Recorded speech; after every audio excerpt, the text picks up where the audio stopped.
All right, folks, here we go. Number 2 or 3.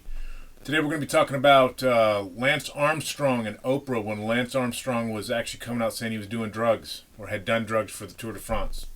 I took out all the audio again so we could just see the expressions.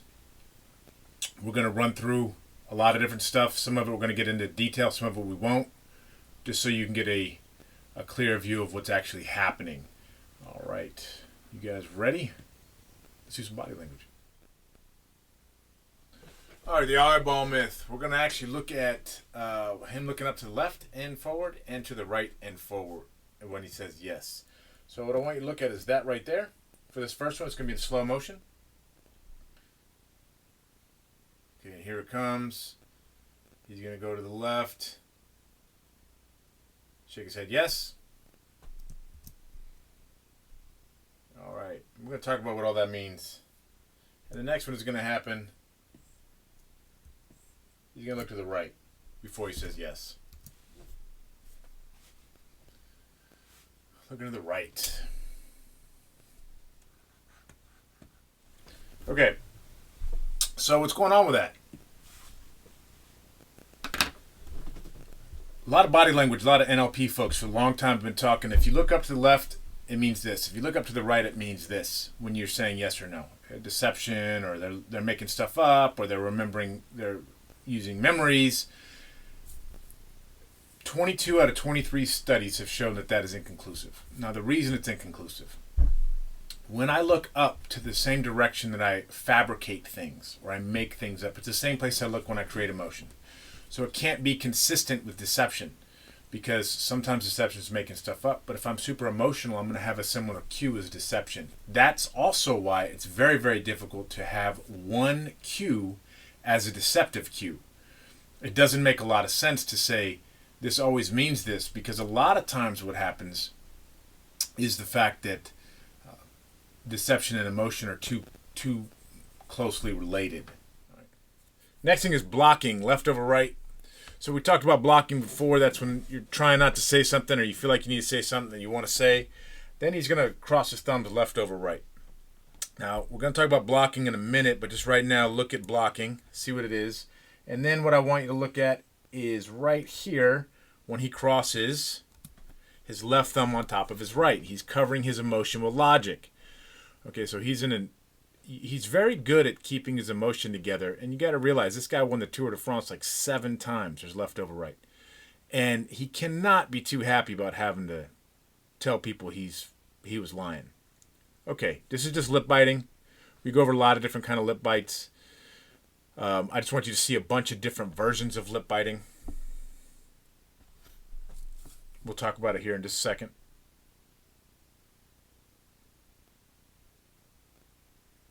Okay, we're going to get one more in here.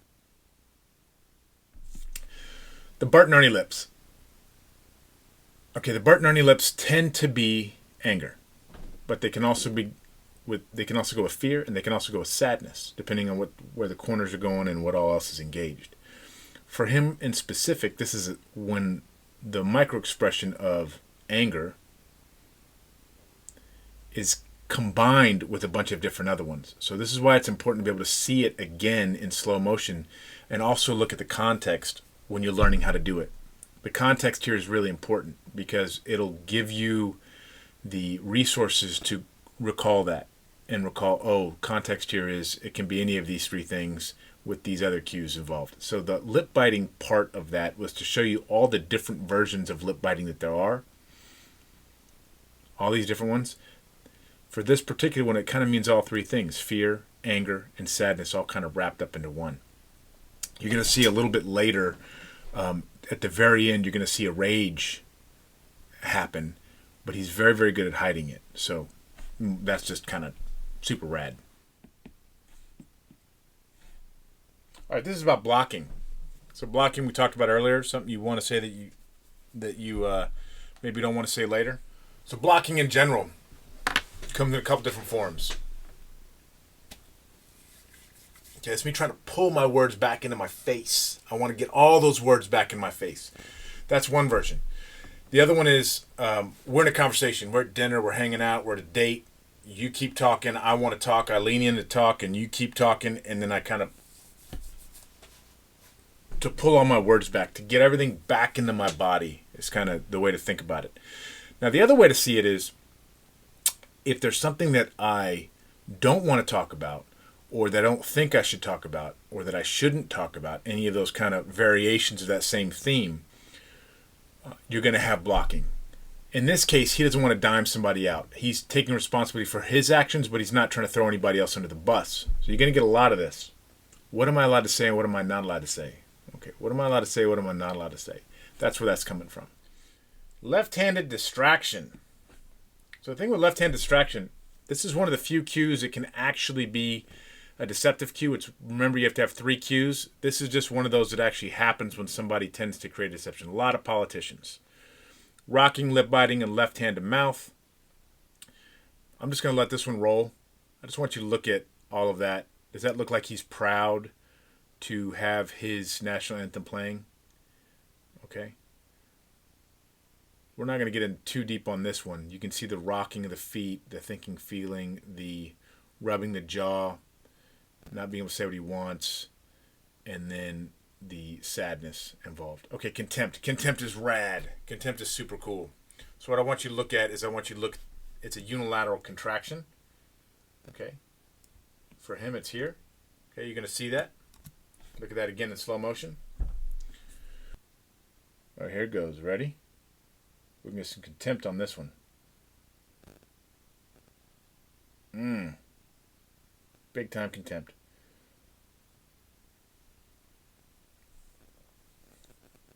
We're going to see one more version of the contempt that he shows in this particular interview.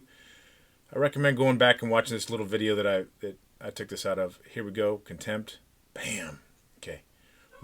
What's rad about this particular one is what happens at the very end, because the contempt is pretty easy to see. Shoulder shrug, palms up, all that kind of stuff. Hopeless, helpless. The contempt. Watch what that happens. But the important part here is the rage line. Okay, it's going to happen twice. I'll wait till the very last one for you to see. I want you to look between his eyeballs. I want you to look at the throat contraction. I want you to look at the jaw contraction. I want you to look how he's using his right eye to look out of. Okay, we're going to draw lines on all that. So we got throat, jaw, using the right eye, and this guy's important. Okay, I want you to look at all of those when you do that. Now if we go back, okay, if we go to here, there's no rage line. Okay, then if we go to the end again,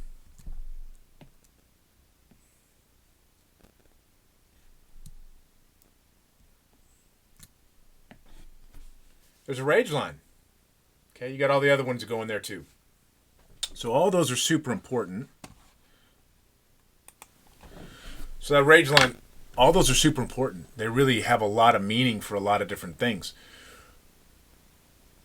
He's really good at keeping his emotions under wrap. He's solid at it. But when you watch it in slow motion, you get to see it.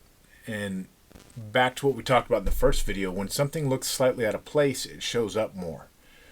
There shouldn't be rage in this. Okay. Why has he got a lot of rage? Those are all really important things to see when you do this. These are just versions of what we're going to do when we actually do this in the private group. Those of you that finish the actual course, we're going to get into super detailed stuff. Like I'll give you one 15 to 20 second film. You have to watch it in real time and see what you can see, and then we get together and we'll talk about what we saw. Then I'll give it to you in slow motion. You'll see what you see, and then I'm going to point everything out and we'll label it with the stuff that you get in the basics course. So anyway, that's a variation of how to read body language with Lance Armstrong and Oprah. I hope you had a good time with it, and I hope to see you in the course. Have fun.